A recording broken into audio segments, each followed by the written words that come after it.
बिस्मिल्लाहिर्रहमानिर्रहीम। Dear student अस्सलाम वालेकुम। आज हम शुरू कर रहे हैं यूनिट नंबर 3 जो कि वेक्टर्स हैं। ठीक है, तो वेक्टर्स से रिलेटेड जितने भी बातें हैं वो हम इस चैप्टर में डिस्कस करेंगे। सबसे पहले हम डिस्कस कर रहे हैं स्केलर एंड वेक्टर क्वांटिटीज़ को। Quantity which has only magnitude and no direction is called scalar quantities. ठीक है, ऐसे क्वांटिटीज़ फिजिकल क्वांटिटीज़ जिसके रिप्रेजेंटेशन के लिए सिर्फ मैग्नीट्यूड की ज़रूरत होती है और डायरेक्शन की ज़रूरत नहीं होती, तो ऐसे क्वांटिटीज़ को हम स्केलर क्वांटिटीज़ कहते हैं। जैसे कि ये मास, टेम्परेचर, वॉल्यूम, वर्क एट्सेट्रा, ये ऐसे क्वांटिटीज़ है जिसके रिप्रेजेंटेशन के लिए इसका मैग्नीट्यूड चाहिए और डायरेक्शन की इसे कोई ज़रूरत नहीं होती। इसी तरह से जो वेक्टर क्वांटिटीज़ हैं which has magnitude as well as direction, इसके रिप्रेजेंटेशन के लिए मैग्नीट्यूड के साथ साथ इसकी डायरेक्शन की भी ज़रूरत होती है। तो ऐसे क्वांटिटीज़ को हम वेक्टर क्वांटिटीज़ कहते हैं, जैसे कि displacement, velocity, acceleration, force etcetera. फिर इसका जो ग्राफिकल रिप्रेजेंटेशन है तो इसको हम एक एरो से रिप्रेजेंट करते हैं। जैसे कि यहाँ पे ये एक वेक्टर दिखाया गया है ओ पी। ठीक है, तो ये ओ जो है ये इसका वेक्टर का क्या है, इसको हम इसका ओरिजिन या इनिशियल पॉइंट कहते हैं। और जो ये हेड है इसका टिप पी जो है इसको हम टर्मिनल पॉइंट या टर्मिनस कहते हैं। ठीक है, इस तरह वेक्टर्स को ये जो ओ पी वेक्टर है इसके ऊपर हमने एक तीर का निशान जो है यहाँ पर बनाया गया है, तो ये रिप्रेजेंट करता है वेक्टर क्वांटिटीज़ को। इसके अलावा ऐसे लेटर से, स्मॉल लेटर से भी इसको रिप्रेजेंट कर सकते हैं और इसके ऊपर जो ये तीर हैं ये जाहिर कर रहे हैं कि ये क्या है, ये वेक्टर्स को रिप्रेजेंट करते हैं। इस तरह फंडामेंटल ऑफ वेक्टर्स में जो फर्स्ट हमारा टॉपिक है वो है मैग्नीट्यूड ऑफ ए वेक्टर। तो किसी वेक्टर का लेंथ जो है, इसका लेंथ ये इसका मैग्नीट्यूड होता है और इसको हम इस सिंबल में जो कि मॉडुलस भी इसे कहा जाता है, इससे रिप्रेजेंट करते हैं।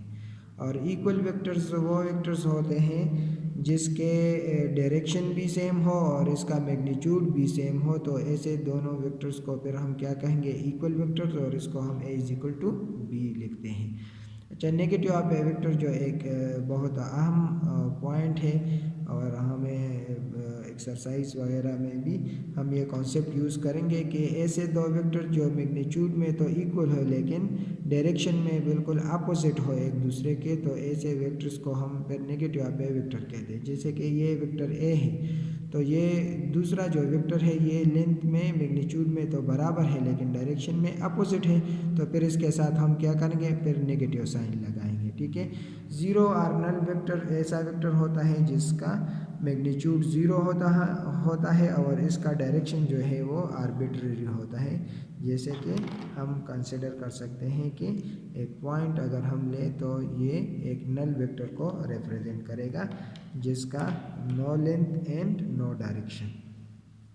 अच्छा, जो यूनिट वेक्टर है, यूनिट वेक्टर उसको हम इस तरह जो है डिफाइन कर सकते हैं कि जो वेक्टर हमें दिया गया होता है वेक्टर इन डेट डायरेक्शन, और उस वेक्टर को फिर उसके मॉडुलस पे जब हम डिवाइड करेंगे तो इससे जो वेक्टर हासिल होगा उसको हम क्या कहते हैं, इसको हम फिर यूनिट वेक्टर कहते हैं। ठीक है, क्या कहते हैं, यूनिट वेक्टर। और इसके लिए ये फार्मूला हम यूज़ करेंगे, a vector a divided by magnitude of that vector.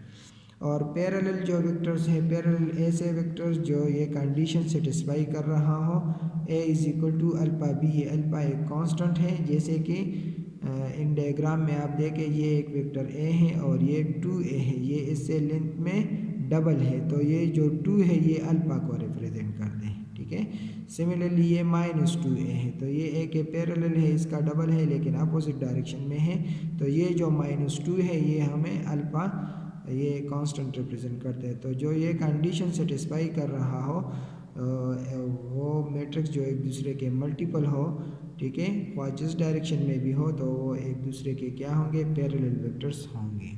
तरह जो पोजीशन ऑफ ए वेक्टर है, पोजीशन ऑफ ए वेक्टर को ये याद रखें, इसको हमेशा हम ओरिजिन से कंसिडर करते हैं। तो ओरिजिन और स्पेसिफिक पॉइंट के दरमियान जो वेक्टर हम ड्रॉ करते हैं उसको हम फिर क्या कहते हैं, पोजीशन वेक्टर, और इसको हम ओ पी से रिप्रेजेंट करते हैं। ठीक है। ठीक है। और इसका मेजरमेंट मैग्नीट्यूड हम किस तरह मालूम करेंगे, उस पॉइंट और ओरिजिन के दरमियान जो डिस्टेंस होता है वो इसका पोजीशन वेक्टर का क्या है, वो इसका मैग्नीट्यूड है। अब इसी के साथ जो रिलेटेड एक टॉपिक है addition and subtraction of vector, तो इसके लिए जो रूल हम यूज़ करते हैं उसको हेड टू टेल रूल कहते हैं।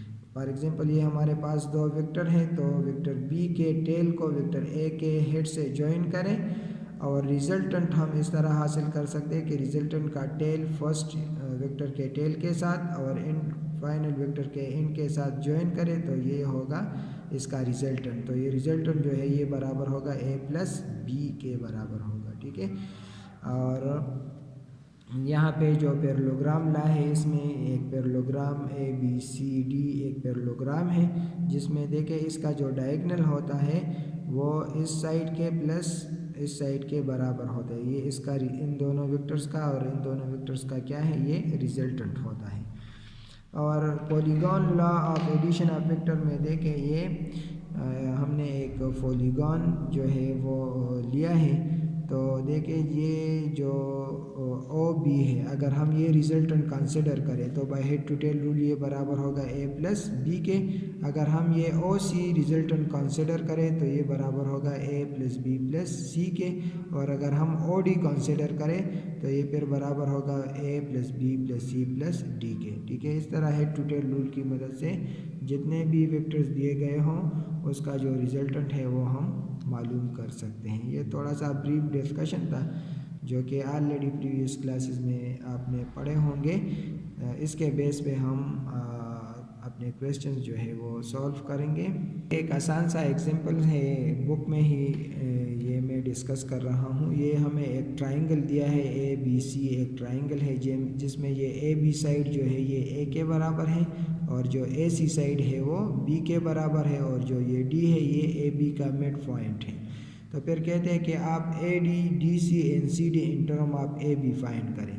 तो देखिए ए डी मालूम करने के लिए यहाँ पे देखिए ये हाफ ऑफ ए बी है, क्योंकि डी इसका मिड पॉइंट है तो इसका मतलब ये है कि ये ए डी जो है ये हाफ ऑफ ए बी है और ए बी हमारे पास बराबर है ए के, तो इसका मतलब है कि A D is equal to 1/2a, तो ए डी रिप्रेजेंट हुआ इन टर्म ऑफ ए। इस तरह डी सी जब हम मालूम करेंगे, देखें डी सी की इसको हम इस तरह कर सकते हैं by head to tail rule की डी सी जो है वो बराबर होगा डी ए प्लस ए सी के, ठीक है, डी ए प्लस ए सी के बराबर होगा।